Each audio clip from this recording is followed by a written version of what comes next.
London, 2025. A city where knife crime has risen every year for a decade, where the average house now costs 14 times the average salary, pricing an entire generation out of the city their parents built. Where debates about immigration fracture Parliament and fill the front pages every week. Where protesters march through the streets arguing about who this city actually belongs to, and nobody has a convincing answer. Here is what history says. They asked the same question in 1381, when angry mobs burned the city's palaces and executed the Archbishop of Canterbury on Tower Hill. They asked it in 1666, when 5 days of fire reduced 85% of the city to ash and left 100,000 people without homes. They asked it in 1888, when an unknown killer terrorized the East End and the police were powerless. They asked it in 1940, when German bombs fell for 57 consecutive nights and entire neighborhoods ceased to exist. London has always been on the edge. It has always been overcrowded, contested, expensive, and dangerous. It has always been argued over, feared for, written off. And it has always, somehow, come back stronger than before. Today, using AI reconstruction trained on thousands of historical images, we are going to rebuild every version of this city, from its earliest beginnings to the skyline you recognize today. Not the safe, polished London of tourist postcards, but the real one, the one built on invasion, plague, fire, rebellion, and an almost irrational refusal to die. This is the complete history of London. The story does not begin with the Romans, the way most textbooks suggest. Long before any Roman soldiers set foot on this island, the Thames was already one of the most important rivers in Europe. By around 700 BC, Celtic tribes known to history as the Britons had established settlements along both banks of a river they called Thamesis, the dark, flowing one. The river was not a barrier between them, it was a highway. Goods moved constantly along it. Iron tools, bronze ornaments, grain, salt, livestock, and at one particular point, a point where the tidal water narrowed and deepened just enough, the river could be crossed. That crossing point is the reason everything that follows is possible. The Celts do not build the city here in any sense we would recognize. Their settlements are clusters of roundhouses, timber and thatch, surrounded by earthworks, grazed by cattle, smelling of wood smoke and river mud. But they are not primitive and they are not isolated. They are connected to networks of trade that stretch across the Channel and deep into continental Europe. The iron and bronze they work here is traded as far as the Mediterranean, and they know that this bend in the river, this low gravel crossing point where the tidal water turns and the land is navigable from the sea, is special. Their instinct about this location is so accurate that every significant event in the following 2,700 years will prove them right. Everything changes in 43 AD. 4 Roman legions cross the Channel under Emperor Claudius and push north through Kent. They need to cross the Thames. They need a supply line back to the coast. They find the crossing point the Celts already knew, the narrowest fordable stretch before the river widens into its estuary, and they build a bridge. Around that bridge, almost immediately, a town begins to grow. Merchants follow armies, they always have. Traders from Gaul arrive with wine, soldiers from Syria are posted here, craftsmen from North Africa set up workshops. Londinium, the Romans call this place, and within a decade it is already more than a military outpost. It is a commercial city, a port, a meeting point for the world.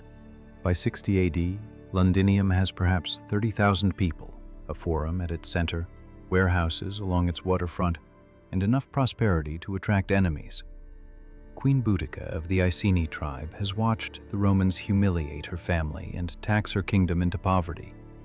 When she rises in revolt, she rises with everything she has. Tens of thousands strong, her army sweeps south. The Roman governor is away in Wales. Londinium is undefended. He sends word that he cannot protect it. Those who can flee do. Those who cannot, stay. Boudicca burns everything. archaeologists digging beneath the modern city have found it, a distinct layer of red ash 10 feet below street level, the physical signature of 60 AD. An entire city reduced to a stripe of scorched earth. It is one of the most vivid pieces of evidence anywhere in the world of a single named act of historical violence. The Romans return. They defeat Boudicca somewhere in the Midlands. She dies by poison or grief, depending on who you believe. And then they do what Rome has always done with cities that have been destroyed. They rebuild bigger. By the 2nd century, Londinium has become something extraordinary. Perhaps 60,000 people live here, making it the largest city in Britannia by a distance. A massive stone wall 3 miles long and up to 6 meters high encircles the city. Parts of that wall are still embedded in the fabric of modern London today, tucked behind office buildings, preserved in museum basements. The skeleton of an ancient city inside a modern one. Amphitheaters, bathhouses, temples, a vast forum larger than Trafalgar Square. Ships arrive daily from across the empire. The population is cosmopolitan in a way that would surprise people who imagine Roman Britain as ethnically uniform. Soldiers from Syria, merchants from North Africa, craftsmen from Gaul, slaves from everywhere. There is a temple to Mithras, found and preserved beneath a modern office block. There may have been a temple to Isis. This is a genuinely international city. This fact is worth stating plainly. London has been a city of people from everywhere since the moment it was built. The idea of a homogeneous, ethnically settled London is not history. It is a story invented much later. Then the empire begins to crack. By the late 4th century, Rome is under assault from every direction. The legions needed to defend Britain are urgently required elsewhere. Tax revenues from the province slow, then stop. The supply chains that kept Londinium fed and wealthy break down. In 410 AD, the Emperor Honorius sends what may be the most consequential letter ever delivered to this island. You are on your own. The legions withdraw. Within a generation, a city of 50,000 people dwindles to a few hundred living among ruins they no longer understand. The great forum crumbles. The basilica roof caves in. Weeds push through mosaic floors. The bathhouses fill with rubble and rainwater. A city that was the beating heart of Roman Britain becomes, within a single human lifetime, a ghost. No other major city in European history disappears quite so completely before coming back. But the Thames keeps flowing, and the crossing point keeps calling. The Saxons who settle in Britain after the Romans leave are farmers and warriors, not city builders. They look at the ruins of Londinium with something close to superstitious awe. One Anglo-Saxon poem describes the crumbling Roman buildings as the work of giants, structures so massive and precise that ordinary humans could not possibly have made them. The Saxons avoid the old walled city entirely. They build instead, around the 670s, a new settlement a mile to the west, along the open riverbank. They call it Lundenwic, the trading town, and it is exactly what the name suggests. By the early 700s, goods are flowing through it from across the North Sea.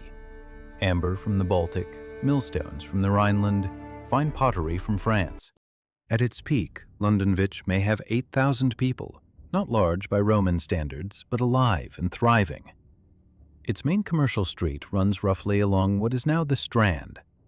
If you attend a performance at the Royal Opera House in Covent Garden today, you are sitting directly above Saxon London. The piazza where street performers draw the crowds, the market, the Strand itself, all of it is built over a settlement that was already centuries old when William the Conqueror was born. But Lundenwic has a fatal weakness. It sits on an open riverbank with no walls and no serious defenses. And in the late 8th century, something new appears on the Thames. Viking longships can navigate rivers as easily as open water. The Thames becomes a road into the heart of England, and Lundenwic is directly in the way. The raids begin in the late 700s, fast and lethal. In 842, the Vikings do not raid, they sack Lundenwic comprehensively. They return in 851, stronger. The settlement is left burned and traumatized. King Alfred of Wessex, who earns his title of Great with genuine justification, watches this pattern and does something decisive.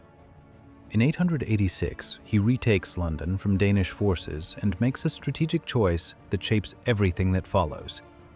He abandons Lundenwic entirely. He moves the population back inside the old Roman walled city, whose massive stone defenses, crumbling but formidable, offer protection that no open riverbank settlement ever could. The old Lundenwic empties out. It slowly acquires a new name, Aldwych, the Old Settlement. That name survives today as the curved street running between the Strand and Kingsway, one of central London's busiest thoroughfares, walked by tens of thousands of people every day who have no idea they are passing through the memory of a city that London forgot and then outgrew. The rebuilt settlement inside the Roman walls, called Lundenburg, the London fortress, begins under Alfred and his successors to grow again.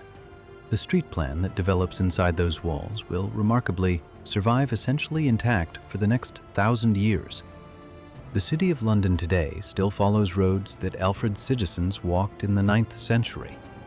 Over the following century and a half, the city changes hands repeatedly between Saxon and Danish rulers.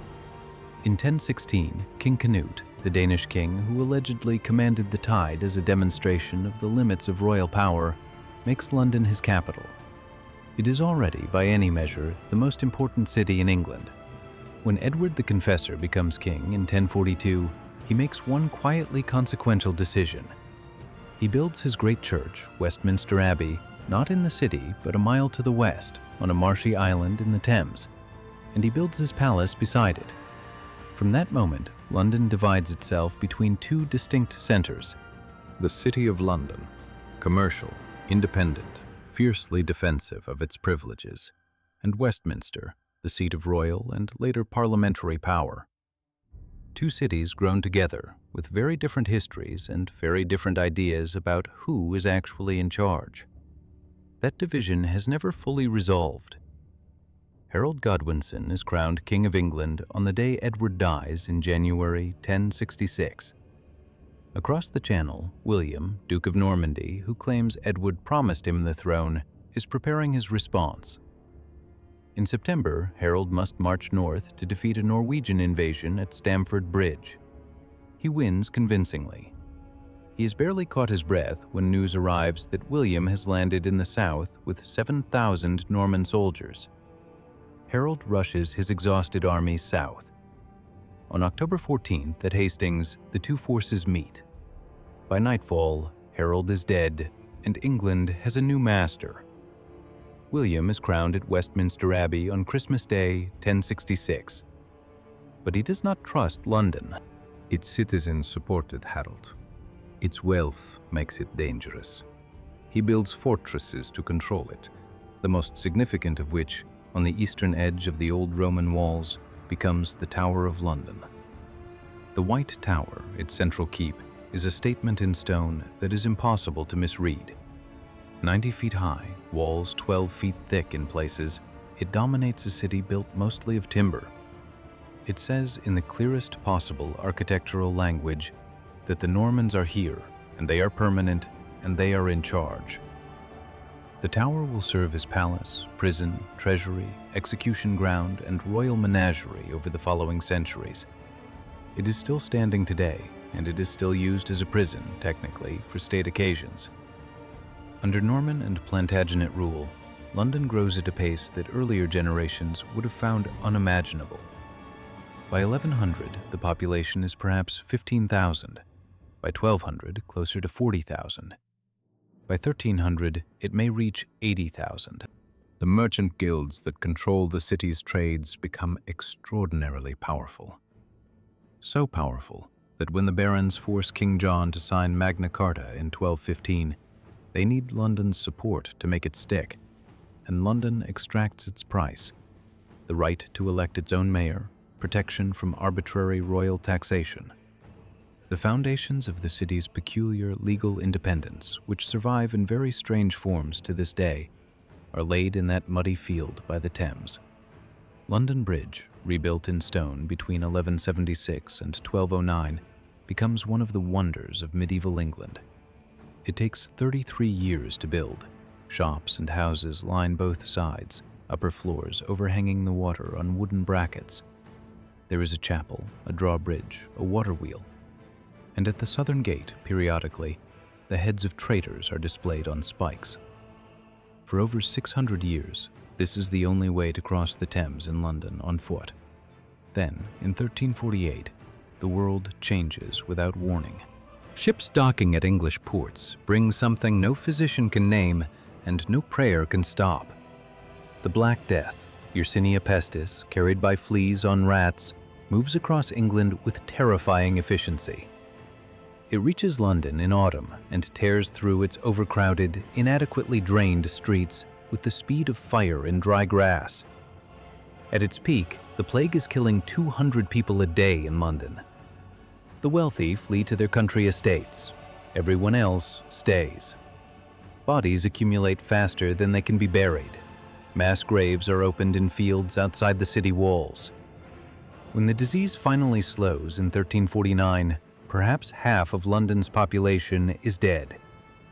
The city that had taken 2 centuries to grow to 80,000 people is suddenly home to 40,000. The economic consequences are enormous. Labor becomes scarce.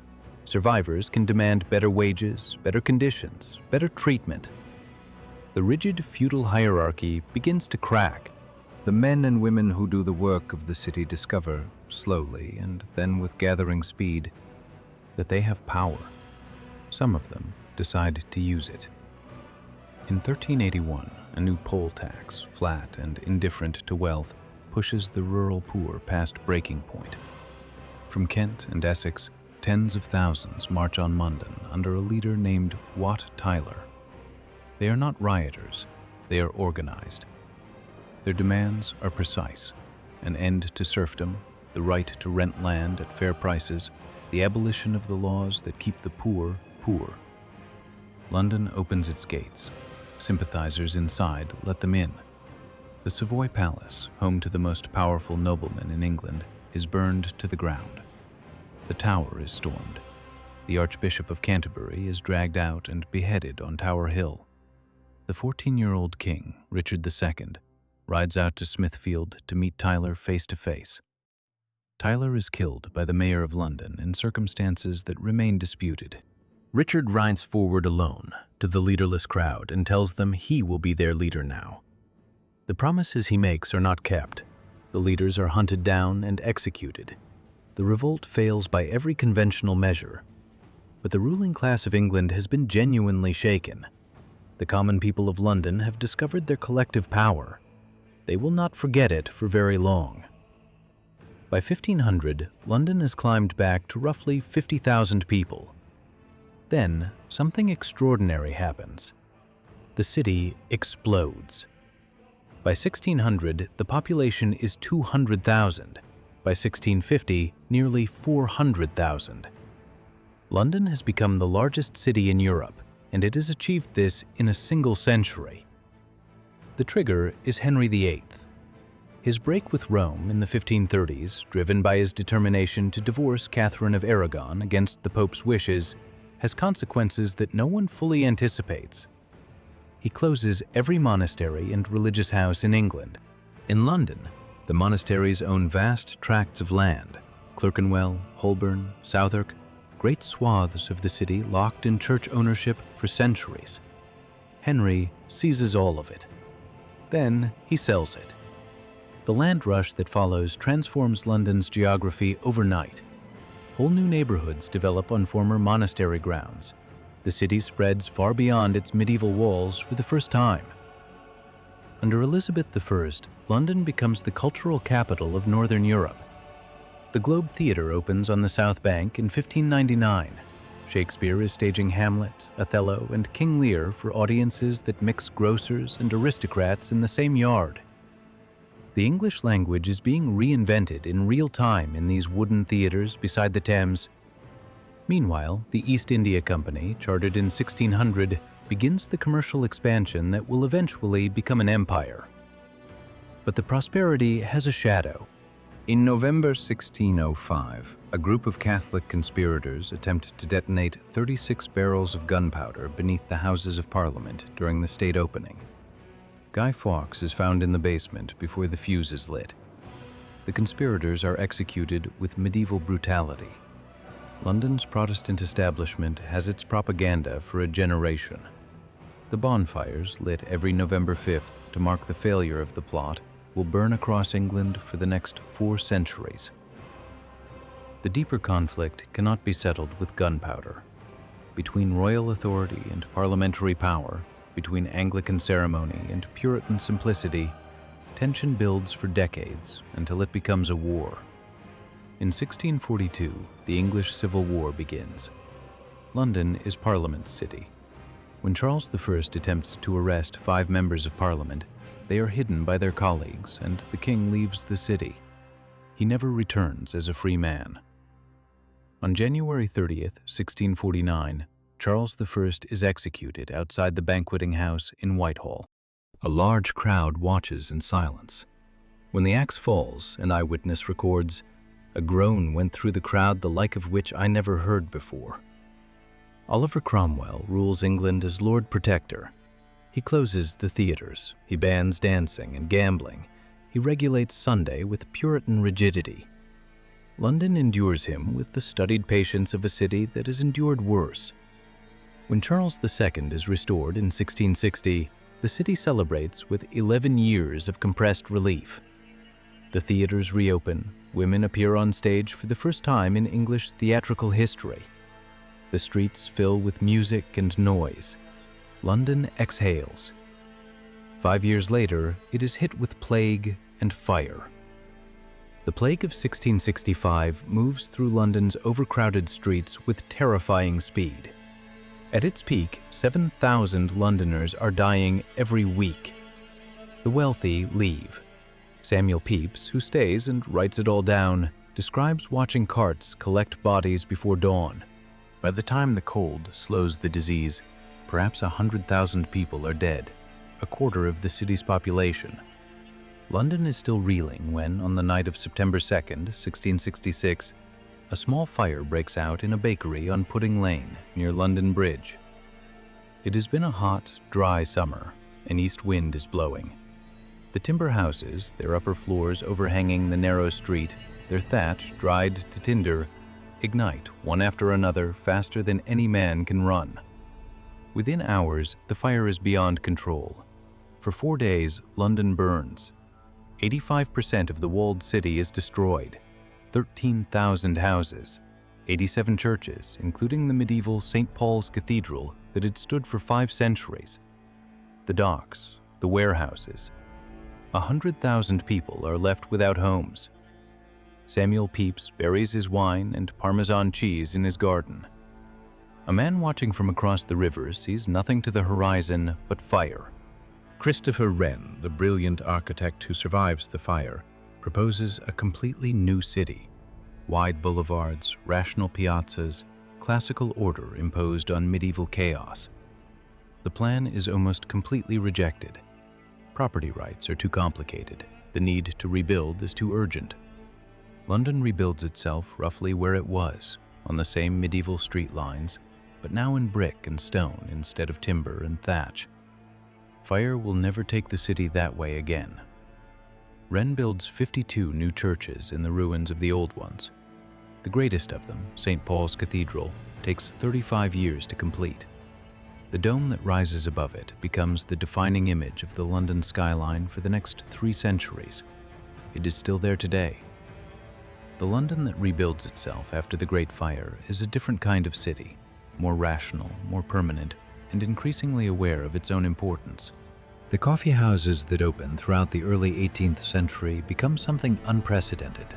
Public spaces where ideas, gossip, news, and financial speculation mix freely. Lloyd's Coffee House becomes Lloyd's of London, still the world's leading specialist insurance market. Jonathan's Coffee House becomes the London Stock Exchange. The Bank of England is founded in 1694. The financial instruments invented in London's coffee houses and counting rooms will eventually fund the British Empire, the largest empire in human history. After the defeat of Napoleon at Waterloo in 1815, Britain is the world's dominant power, and London is where that dominance concentrates. Wealth from India, from the Caribbean, from Africa and Asia and North America flows through London's banks and trading houses. The city is becoming something the Celtic fishermen who first named this river could not have imagined, and the Romans who first bridged it would have recognized instantly: the capital of an empire. Then the Industrial Revolution arrives, and London transforms yet again. London does not become an industrial city in the way that Manchester or Birmingham do. There are no great mills along the Thames, but London is where the railways converge, where the banks finance the factories, where the profits eventually pool, and the people pour in. In 1801, just over 1 million people live in Greater London. By 1851, 2.5 million. By 1901, 6.5 million. London is the largest city in the world, the first city of the industrial age, and it is straining at every seam. The Victorians build on a scale that defies easy description. Trafalgar Square in the 1840s, the rebuilt Houses of Parliament, and Big Ben rising from the ruins of a fire in the 1850s. The Great Exhibition of 1851, housed in the Crystal Palace, a cathedral of iron and glass in Hyde Park, visited by 6 million people from around the world in a single summer. The Metropolitan Railway in 1863, the world's first underground railway, running steam trains through brick tunnels below the streets. Tower Bridge, the hydraulic drawbridge that becomes London's most recognizable image, completed in 1894. Joseph Bazalgette builds one of the greatest engineering achievements of the century after the Great Stink of 1858, when the Thames is so thick with sewage that Parliament cannot sit in its riverside chamber. Bazalgette's sewers, over 1,000 miles of them running beneath the city, still underpin London's sanitation today. But behind the monuments, Victorian London is a city of devastating inequality. The wealthy in Mayfair live in a comfort that rivals any city in the world. A mile east, in Whitechapel and Bethnal Green, entire families share single rooms in tenements that lack clean water, light, or any form of sanitation. Cholera outbreaks in the 1830s and 1840s killed tens of thousands. Charles Dickens writes his novels from direct observation of these streets, and his descriptions are not fiction. They are reportage dressed in story. In the autumn of 1888, a killer begins murdering women in the lanes around Whitechapel. At least 5 women die. The killer, dubbed Jack the Ripper by a press that understands the commercial value of fear, is never identified, never caught. The case becomes the most analyzed, unsolved crime in history, partly because it so perfectly captures the two Londons that Victorian prosperity has produced: the gaslighted prosperity of the wealthy and the unprotected darkness in which the poor are left to die. The Edwardian years that follow are a brief, gilded pause. London in 1900 is confident, imperial, and utterly unprepared for what is coming. The First World War kills hundreds of thousands of young British men and transforms London in ways that no one predicts. German Zeppelin raids in 1915 and 1916 bring bombs to civilian streets for the first time in the city's history. People die in their houses from explosives dropped by machines they can barely see.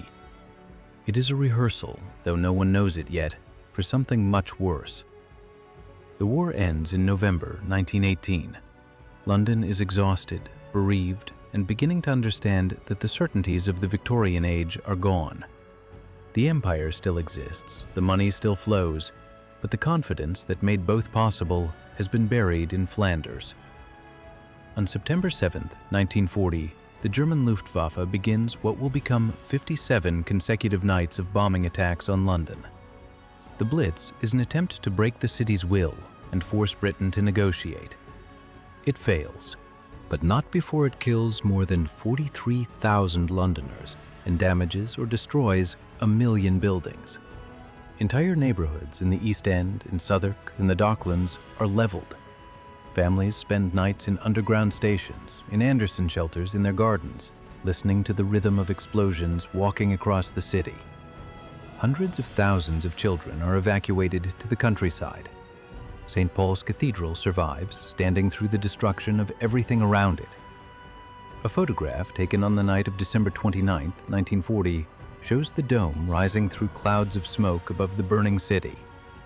It becomes the defining image of London at war. Churchill orders it protected at all costs.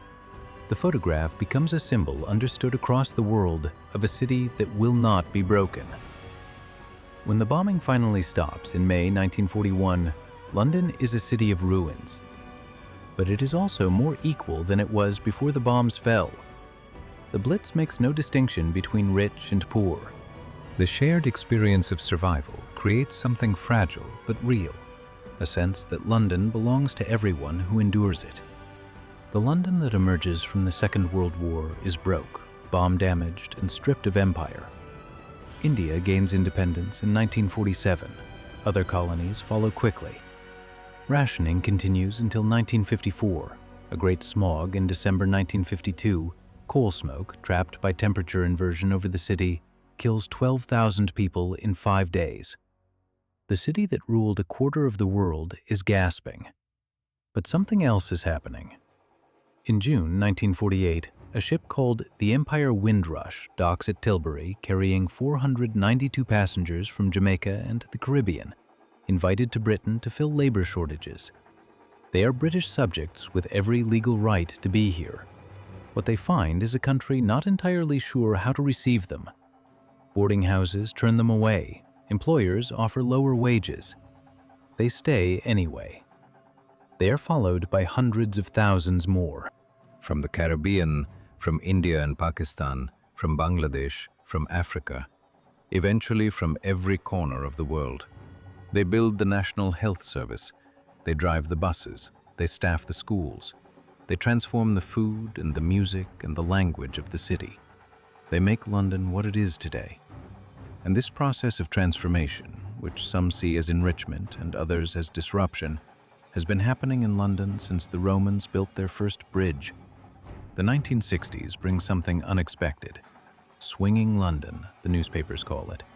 The Beatles and the Rolling Stones, Carnaby Street and Mary Quant, David Bailey and Twiggy, and a generation that does not want to inherit its parents' deference.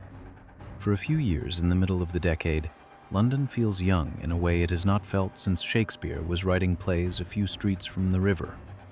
The 1970s are harder. Industry declines. The docks that employed tens of thousands of men in the East End mechanize and close. Inflation reaches 25%. Power cuts plunge the city into darkness. The National Front marches through immigrant communities and is met with countermarches. In 1976, the Notting Hill Carnival, founded by the Caribbean community a decade earlier, erupts into a confrontation between police and young black Londoners that signals tensions running far below the surface. The IRA brings its campaign to the mainland. Bombs in pubs, in the city, at Victoria Station. The Baltic Exchange in 1992. Canary Wharf in 1996. London learns to live with the threat the way it has always learned to live with threats, by continuing anyway. Margaret Thatcher's election in 1979 transforms London's economy in ways that remain bitterly contested. The Big Bang of 1986 deregulates the financial markets and makes the City of London one of the world's leading financial centers. Canary Wharf rises from the abandoned docks of the Isle of Dogs, a gleaming new financial district built on the bones of an industrial one. For those in finance, the 1980s are extraordinary. For everyone else, the closure of factories and the cuts to public services produce a different story. The riots that convulsed Brixton in 1981 and again in 1985 are London's poor and its black communities making their presence felt in the only way the city is currently willing to hear. The 1990s arrive with unexpected optimism. The IRA ceasefire in 1994, followed by the Good Friday Agreement in 1998, lifts a weight that has hung over the city for 2 decades. Tony Blair's landslide election in 1997 produces a moment of genuine national euphoria. Cool Britannia, the papers call it. And like most moments of collective confidence in London's history, it burns bright and burns quickly. The Millennium Dome costs a great deal of money and disappoints almost everyone. The London Eye, a simple Ferris wheel on the South Bank, becomes unexpectedly beloved. London prepares to enter the 21st century with the same mixture of confidence and anxiety it has carried into every century before. Then comes July 7, 2005. 4 suicide bombers detonate explosives on 3 underground trains and a double-decker bus during the morning rush hour. 52 people die. 700 are injured. The bombers are British citizens from Leeds, the city that has survived Boudicca and the Plague and the Great Fire and the Blitz, holds a press conference within hours. The mayor tells the cameras that London is the greatest city in the world, that those who chose to attack it have chosen the wrong target, and that the underground will run again in the morning. It does. The financial crisis of 2008 hits London harder than anywhere else in Britain. The banks that made the city great nearly bring the entire system down. Billions of pounds of public money are spent rescuing institutions that had taken risks nobody fully understood. The austerity that follows lasts a decade and falls most heavily on the people who had the least to do with causing the crisis. In 2011, riots spread across London's most deprived boroughs following the police shooting of Mark Duggan in Tottenham. They spread to Brixton, Hackney, Croydon, Ealing. Buildings burn. The reflexive official response is to emphasize criminality. What the riots also express, though it takes longer for the city to hear this, is the accumulated anger of communities left behind by decades of inequality that austerity has made visibly worse. The 2012 Olympics transform East London, bringing investment and infrastructure to parts of the city neglected for a generation. The opening ceremony, celebrating the NHS and British popular music with unashamed exuberance, feels for one evening like the city at its most generous and most self-aware. In 2016, London votes 60% to remain in the European Union. The rest of England votes leave. Brexit passes. For the first time in living memory, London finds itself on the losing side of a national decision, its values and its interests outvoted by a country that has grown tired of feeling left behind by the city that absorbs the most and shares the least. The consequences for staffing in hospitals, for the food industry, for young Londoners hoping to study and work in Europe continue to unfold. In 2020, a respiratory virus spreads from Wuhan to London in a matter of weeks. The streets empty, the tubes run almost without passengers. The pubs close for the first time since the Second World War. The city that has never truly stopped for anything, not for plague or fire or bombs or economic collapse, stops. The silence in the streets is extraordinary.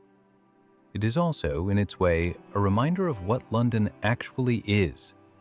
Not the buildings, not the bridge or the palace or the cathedral. The 8.5 million people moving through it.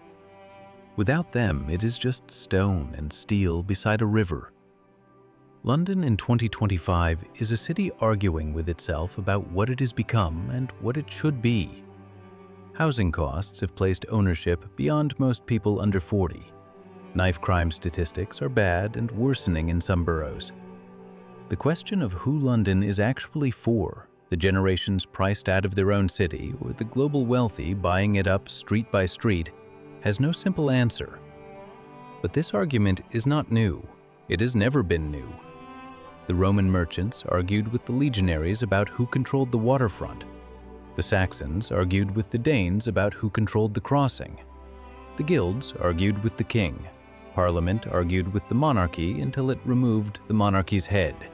The poor argued with the rich through food riots, peasant rebellions, general strikes, and the simple, stubborn act of staying in the city when everyone expected them to leave. Every generation believes it is the one that will finally see London fail. Every generation is wrong. London has been burned to the ground twice. It has been occupied by foreign armies. It has lost half its population to plague in a matter of months. It has been bombed for 57 consecutive nights. It has watched its empire dissolve and its industries vanish. It has been told in newspaper headlines and parliamentary speeches and the daily predictions of people who should know better that it is finished, that it has become ungovernable, that it has finally exceeded its capacity to absorb and survive. And it is still here. Messy, expensive, contradictory, impossibly diverse, perpetually reinventing itself. Still the place where the Thames narrows and the tides turn, and something about the geography says, this is where people come. It began with a river crossing and a Celtic path through the marsh. It became a Roman port, a Saxon market, a Viking target, a Norman fortress, a medieval capital, a Tudor stage, a Georgian empire, a Victorian world city, a bombed-out survivor, and the most culturally complex city in recorded history. Whatever London becomes next, it will have the same engine it has always had. A river, a stubbornness, and a refusal that goes back 27 centuries to the first people who looked at this crossing point and decided to stay.